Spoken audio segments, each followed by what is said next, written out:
Thank you also, Nigel, and assembled hempsters.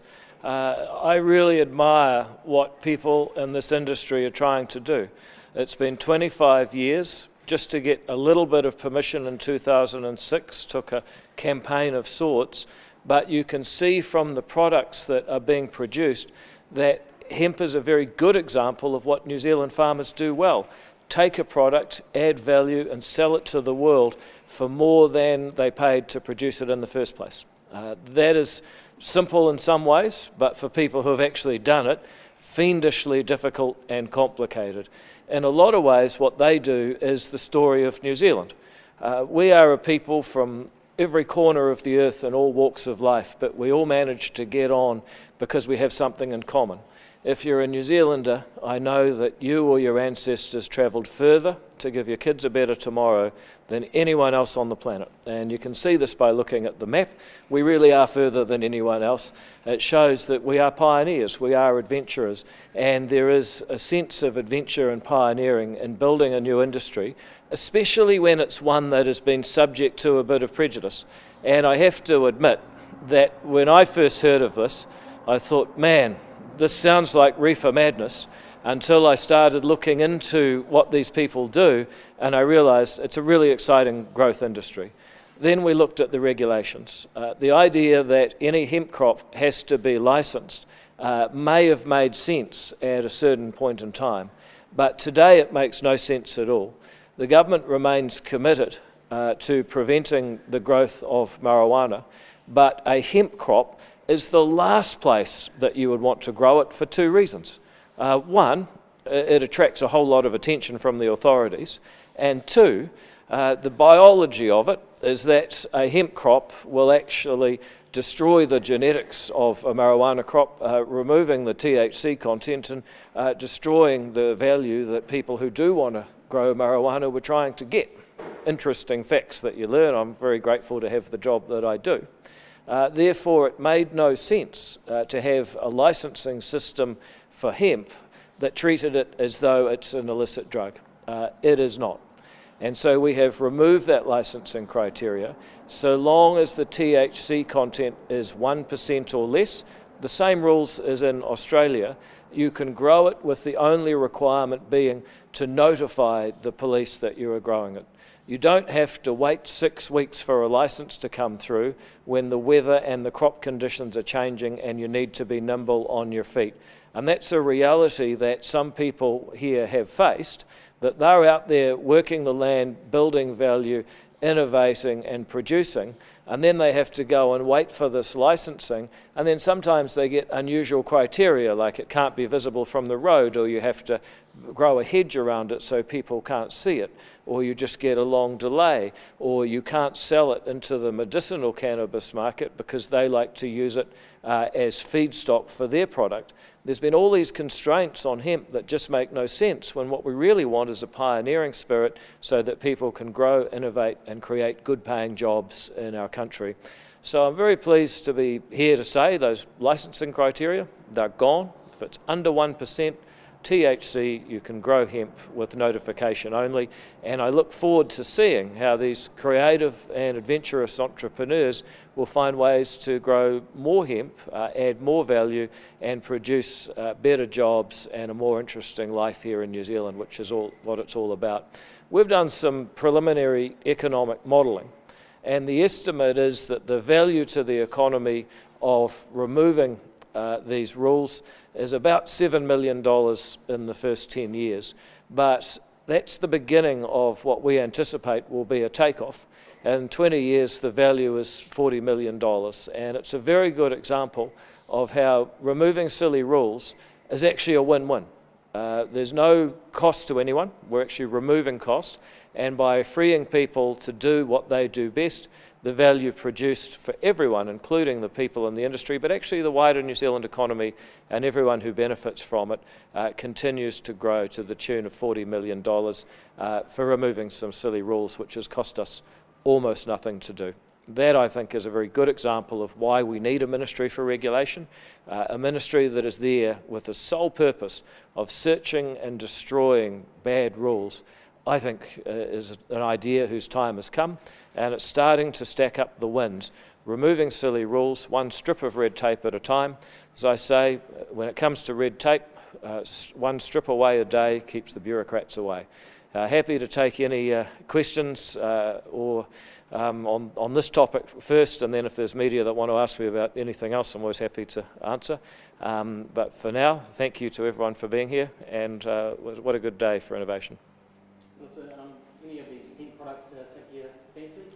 Well, I tell you what, it's going to be a long, hot, dry Canterbury summer. I reckon that the lip balm could come in pretty handy. Why was deregulation of the sector seen as a priority? I don't know if it is a priority. We're deregulating a lot of sectors at the moment. We're doing early childhood, we're doing agricultural and horticultural products, which Richard alluded to. We're doing telecommunications, we're doing product labelling, and we've already finished hairdressing. So we're doing a lot. But you know, the cost of doing this to the Ministry for Regulation is a couple of people working for half a year, and yet the value that it unlocks over the coming years is many, many more times than what it costs to do it. So we want to do a lot more of this. It's just an example of having an agency out there seeking and destroying bad rules that people tell us about can actually add real profit to the New Zealand economy. You've been speaking with the industry representatives this morning, and licensing obviously is one major focal point of this announcement. How have you heard any particular stories about the sector being unnecessarily clamped down? Yeah, it's just the need to be treated almost like a criminal. You know, difficult to bring seeds in, difficult to get permission to grow. You're getting delays trying to get the licensing. Sometimes the criteria when you ask for a license are too restrictive. And none of it actually makes the boat go faster. You know, if there was a real danger here and somehow hemp was mixed up with illicit drugs, you could say, okay, cannabis is bad, these rules are worth the cost. But these rules aren't worth the cost, because actually, if you do want to grow illicit cannabis, the middle of a hemp plantation is probably the stupidest place you could do it for practical and biological reasons that I described earlier. Do you think it's been a public perception? I mean, you alluded to the term reaper madness earlier in your announcement. I mean, do you think there has been a public perception around the THC levels and industrial hemp? Yeah, look, I mean, I recognise that cannabis and THC is a polarising topic for a lot of people, and I think that probably has led to some prejudice against the hemp industry. But actually, this is a product which is really valuable and that people can add value to, and we need to draw a line under that argument and just regulate this for what it really is. How will, obviously you've done some kind of provisional economic modelling, I mean, how will softening these rules lead to almost $8 million in economic benefit over the next decade? Well, if you think about it, there was one of the people, I think it may have been Andrew I was talking to when I got here, said, look, I've got 900 hectares, up to 70 in hemp, currently only 25.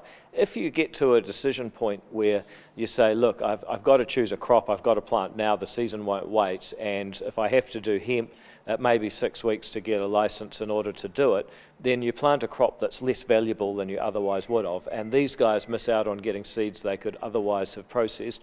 So it's just removing those little barriers. It may not be the biggest problem that New Zealand has today, but it's one little thing that we can strip away and allow people to make more productive decisions because they're not following unnecessary regulations.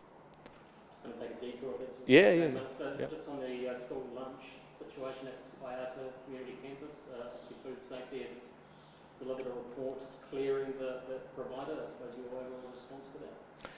Look, I just wish this hadn't been necessary.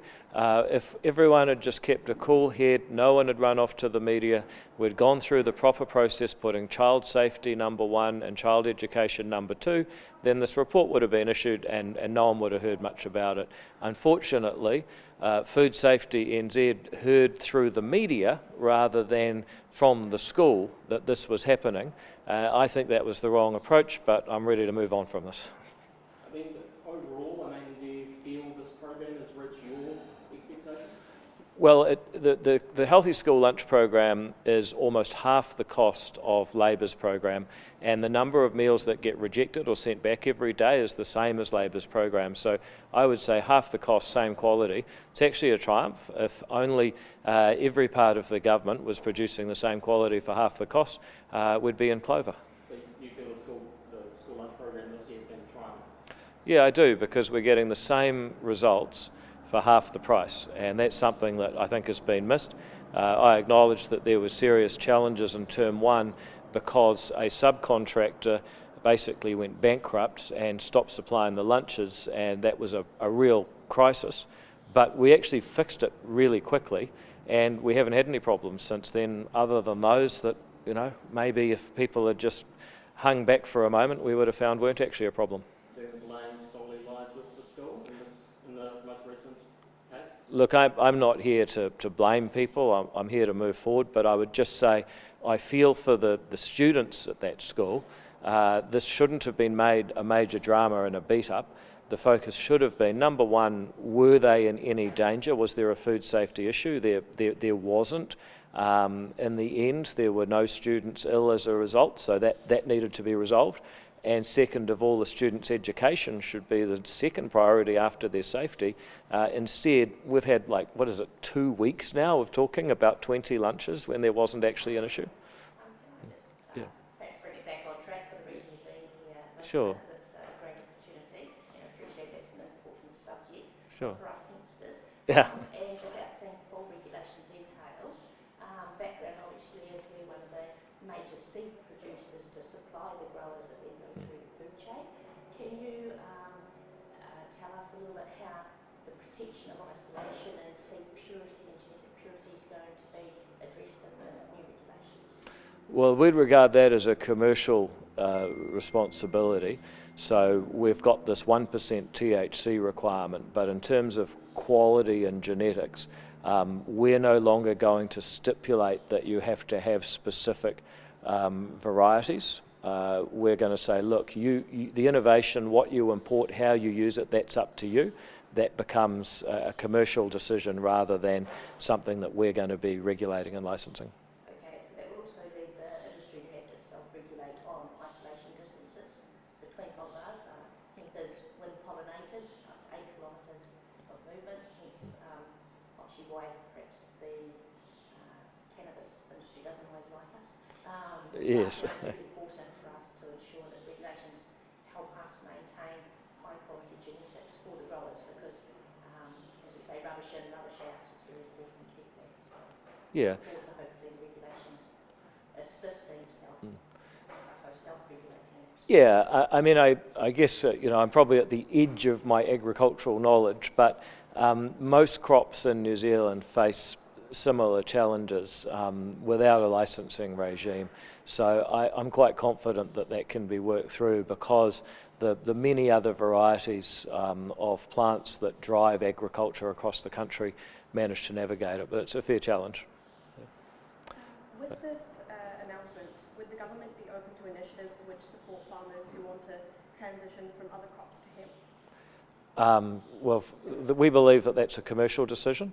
Our responsibility is to give fair rules of the game so that people can decide how to use their land, how to invest their money, to innovate and get a good return. New Zealand had a history of the government trying to subsidise one type of crop or one type of farming and take money off another, and where that got us to was actually a really moribund economy. So I'm not into politicians deciding what to plant. There's a couple of politicians in the ACT Party, Mark Cameron and Andrew Hogarth, that might have some idea, but they're running their own farms. They don't need to run everyone else's. Right. Well, I'm happy if you guys are happy. I really appreciate everybody for coming along, and I've got to get back to the airport relatively soon, but I just look forward to chatting. Thank you very much.